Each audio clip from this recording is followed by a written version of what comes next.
Welcome back to another video on the 2007 GT500. Today we're going to go ahead and be changing out the brake pads and getting this Rotor Resurface. Thought about doing a couple different options. They got the power stop options, they got drilled and slotted stuff. But I figured stock has kept me from crashing at 130 miles an hour multiple times now at the end of a drag strip. Multiple street hits, no worries. So if it's not broke, don't fix it. Main reason I'm going into the, I want to deal with the brakes. I've been getting a pretty gnarly brake squeak. It's been with the car pretty much since I've owned it. I've always checked the pads, nothing crazy, but now I picked up another brake squeak, and it's kind of getting to the point where it's like, okay, this is kind of embarrassing. You pull up your car show and something, and you start freaking making a giant ruckus, trying to stop every little bit. It gets annoying. So I decided to go ahead and pick up some new ceramic brake pads, just super basic. I'm gonna go get the rotors pulled off, and I'll show you how to do it on the Brembo brakes specifically. I've never done it on those, and it should be a good time. Nothing too crazy, should be pretty quick. These are the brake pads I went with. Nothing particularly crazy. Power Stop does make some decent stuff, so there's Evolution. Basically, I don't really care about this stuff, I don't matter. What I wanted was to make sure it was a ceramic pad because they have the least amount of noise, and it should be good there. So these are for the rear, and then these are for our Brembo fronts, I believe. Yeah, those are pretty giant, so that's definitely for the fronts. So go ahead and get these things installed. First thing I'm gonna start with is pulling off the wheels. Already did this side, and we're gonna get the other side.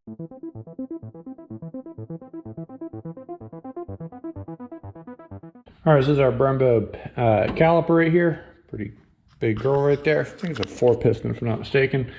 And on the back side, I'm gonna go ahead and knock out this bolt and that one. That should release the caliper from the rest of the car. So I want to say on the Brembos, one of the cool things about them is that I want to say you can just remove these things by a little bit of work, and the whole thing will come off with getting the pads out easier from the back side. But could be wrong on that, we'll see.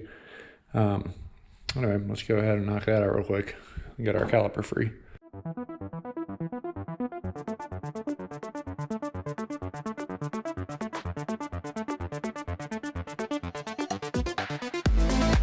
All right, so with this thing off, looks like we can just pop the pads out, oops, from the inside here.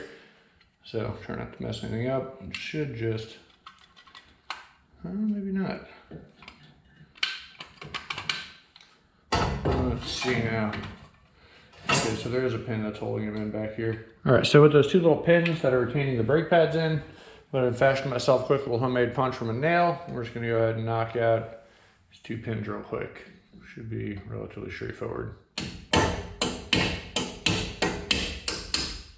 That one.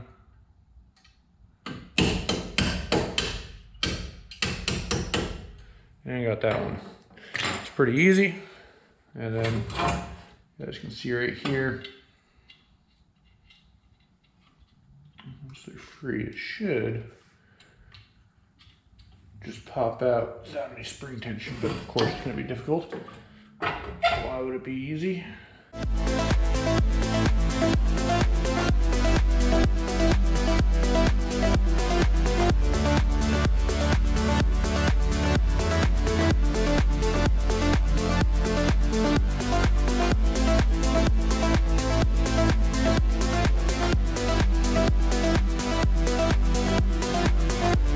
So pads out.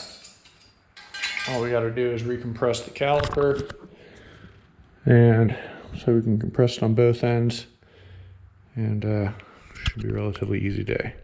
All right, I'm gonna go ahead and get this caliper out of the way, and then we'll get the new brake pads in a little later. All right, so on the rear, we go ahead and pull off the rear caliper now. Take off the caliper itself, 2 bolts, one here and one here, and then the bracket bolts themselves. And this thing will come off. While I'm back here, if you saw an earlier video where I replaced these bump stops with the lowered ride height from the iBox Sport lines, they are indeed too long, so I'm gonna take off that top nub with the multi-tool, and I'll be doing that in a minute as well, just to make sure everything's happy with it on the ground. They're just barely touching the top of the car, and we want a little bit more space in there.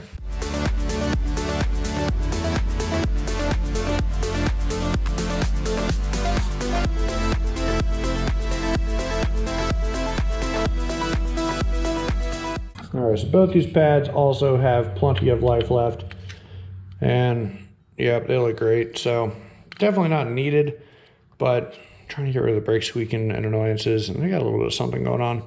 So This is what it is. They're not expensive. Let's replace them with the new ones anyway. So that's this side. pretty easy. If you're, forgot to mention earlier, the front caliper bracket bolts are 15, the rears are also 15, and then these tiny ones are a 13 that go on there. So rotor's off. This thing does need to get resurfaced though. It's got a pretty nice little groove in it. So we'll go ahead and do that. Then I'll show you the tool later, but you're gonna need a special compression type tool for the rear because these need to be rotated and compressed at the same time to get them back retracted.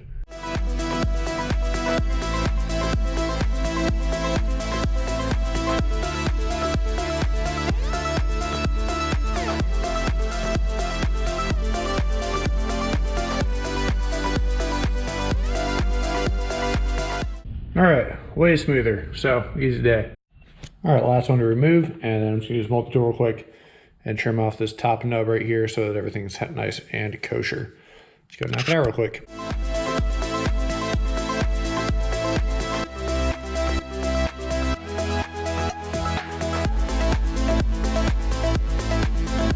All right, all we gotta do is get the rotors resurfaced, compress all our brake calipers back in, and put everything back together. Should be pretty easy. All right, so we just got back to the garage. I want to show you guys, we got the rotors resurfaced. It's pretty cool. So here's before sitting on the table, and then this is on the machine.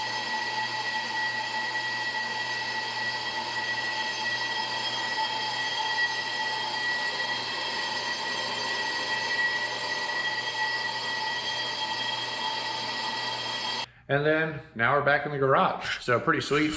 But these are how they came out. So they look pretty awesome. No weird issues. So I want to show you guys real quick. Minimum thickness, if you're curious, is right there, 17.4 millimeters. And these come in just a little bit thicker than that. So we basically got an extra life out of them, 55,000 miles on the car, and one resurface, and they're still good for another use. So the reason I want to do this, get off any kind of lips and weird wear patterns that show up. So when you have your new pads on there, everything wears nice and easy. Now, this is the piece I went ahead and picked up for the recompression. This brake pad and caliper service toolkit from Harbor Freight. And the reason I needed this one was because you need these for the rear. These go onto the machine or the tool and let you compress everything. So pretty simple, and we're gonna go ahead and get started. So I think I'm gonna do the rears first, one of them, and kind of go around from there. So I'm gonna set all the rotors onto their homes, and then we go ahead and start getting after it. So one thing at a time. All right, so anytime you're doing brakes, good idea to make sure your boots are inspected and nice and greased up. These are the guide pins. So these are nice and greased up, looks pretty solid. If they start getting low on grease, you can basically re-grease them with some silicone grease. Silicone grease doesn't hurt rubber or anything. I've used regular grease in the past, not on this car, but in general without any issues. This one's actually looking a little dry, so silicone grease. Where did I stick that? So this is some silicone grease, for instance. I have a little more inside of some other stuff. You just want to get it kind of lubed up like that. And then this is from a bushing kit I had. I have another pack of it inside somewhere, but it doesn't take too much. Just kind of get it all good to go. And then it keeps everything nice and happy. You want these to be able to move in and out relatively freely. Same with this one, so that nothing gets bound up. Whenever these things seize up, usually is when you have one pad that's super low and one that's not. So I just got some new hardware. Pop these on. Pretty straightforward. Just kind of goes on like that. That's one. And these are just held in with a little bit of pressure. They might pop off in the middle of this process. You just push them back on. It's no big deal. And then we're going to go ahead and put our caliper bracket back on. So you got two big bolts right here. And you would probably want to look up the torque specs. I've done this several times, so I kind of know what it feels like. But if you have a shop manual or need one, go ahead and Google and you'll find it. It's pretty relatively simple. We'll pop these back in. All right, let me flip it back to time lapse until we get how to do this. All right, so now for this section of itself, you're gonna want to do is use your kit, find the one that fits in here. So like this one's the one, and then your tool.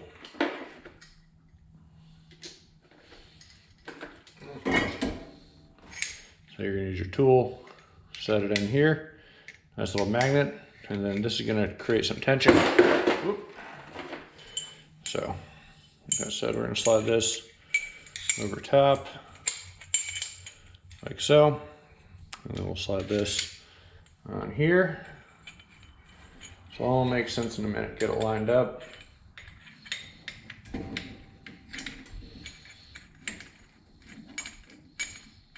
Okay. Twist this out.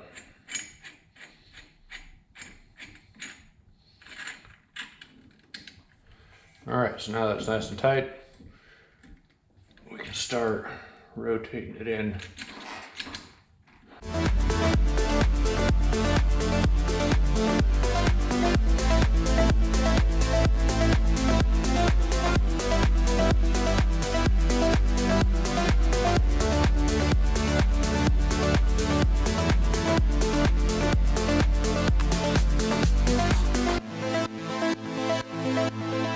Alright, so now that that's done, let that hang loose for a minute. And we'll go put our e-brake cable back in a second, making sure we don't cross it over with our other cable, but yeah, not too bad. So we got our new brake pads. That's much of a brake grease from another job. I don't think it's going to stick around that much, but it's usually a good idea to put a little dab on the running surfaces. Up in here, a little on here, never really hurt anything, just to keep everything nice and kosher.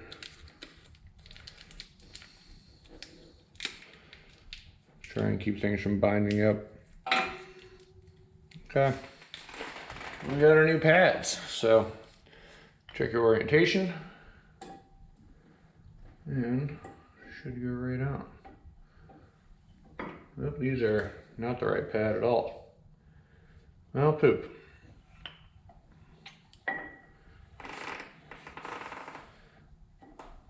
Maybe they are the right pad. Hold on. Now they are the right pad. I'm just being dumb. All right, there we go. Orientation was off. Okay, good, good, good.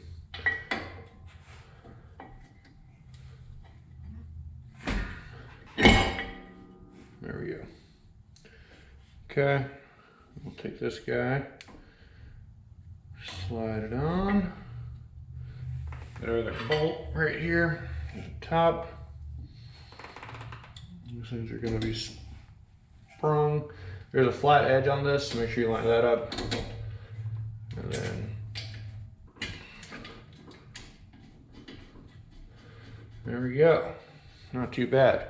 These top bolts really don't go that tight. I'm talking like probably under 25 foot-pounds tight. They're only a 14. Yeah, but you just want them kind of snug. There's really not much load that goes on these guys. All of it goes on the bracket. So a little bit. All right, slide the e-brake cable back on off camera. Should be pretty easy. Put it back in its spot, and then we'll be good to go. All right, so the more I'm looking at these, the more I'm a little bit at a loss on how to compress this properly. But one thing at a time.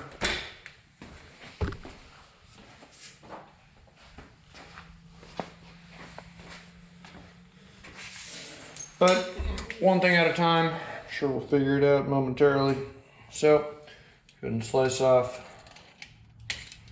the zip tie. Bring this around.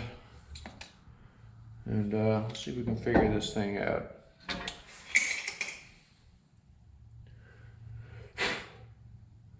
I think we should be able to do this. I'm going to try something first. Could be the wrong way to do it, but I'm going to actually put the caliper back in place and see what kind of clearance we're dealing with.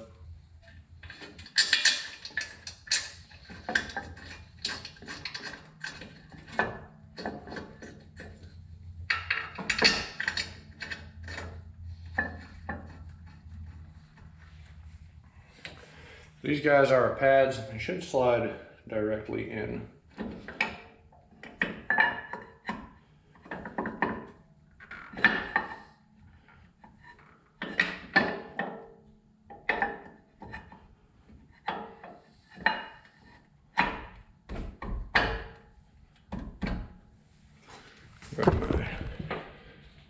hammer.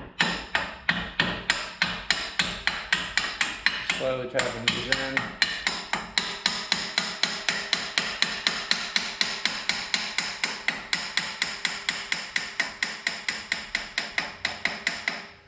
All right, so realize your angle sucks and move you down to the other side. All right, so you guys can kind of get an idea of what I'm talking about. So first pad slid in. I don't know if we're gonna have clearance for these other pads. Let's see. Whoop. Clear that, okay. So definitely not an unorthodox way to go about this, but I'm gonna see if I can't just compress it by pushing against this in the rotor.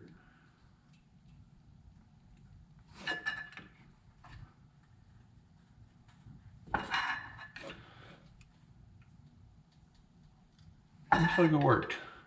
So once you get the bottom one in, we got about a 1/2 inch piece of wood will stick in there to keep it in. Pushing the other side.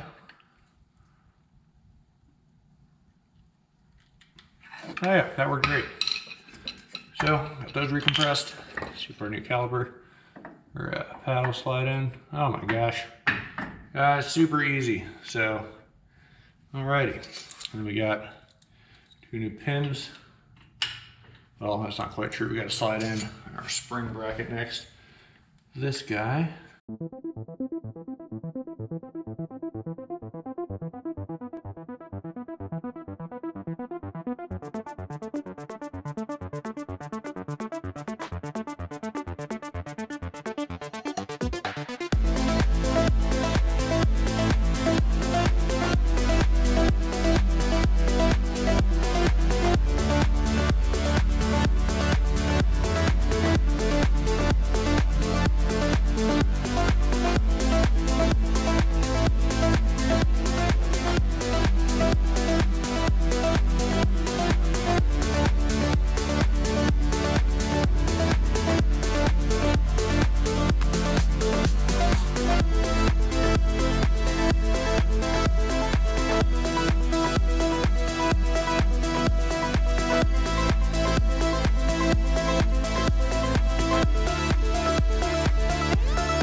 So there we have it. Pads and rotors are back on. Everything's nice and tight. Looking pretty good. And there we go. Yeah, well, in the market low-key for some new wheels, but every time I look at these things, it's weird. They don't come out greatest on camera, I feel like. But I don't know. I think they look pretty good in person. It's kind of a weird wheel to video, right? But anyway, that aside, got some new hardware for the header flange connections to the X-pipe. Worry about that in the transmission video. Trans is still sitting here, about to start tearing into that next. I just wanted to get this whole area cleaned up and ready to go. We'll go ahead and move on to the next thing. All right, so new pads are on, rotors are on, and that's pretty much it. So definitely wasn't the smoothest install. I probably should have looked up a couple things before I started, so I passed along better information, but it is what it is. I'm not too worried about it. If you guys follow me, hopefully you get some good content out of that. And I'll see you guys in the next video. So hopefully we should be diving into the trans next. Well, I figured if we had time, might as well knock this little project out. It's been on the to-do list, and easy day. So once again, thanks for watching, guys, and I will see you in the next video.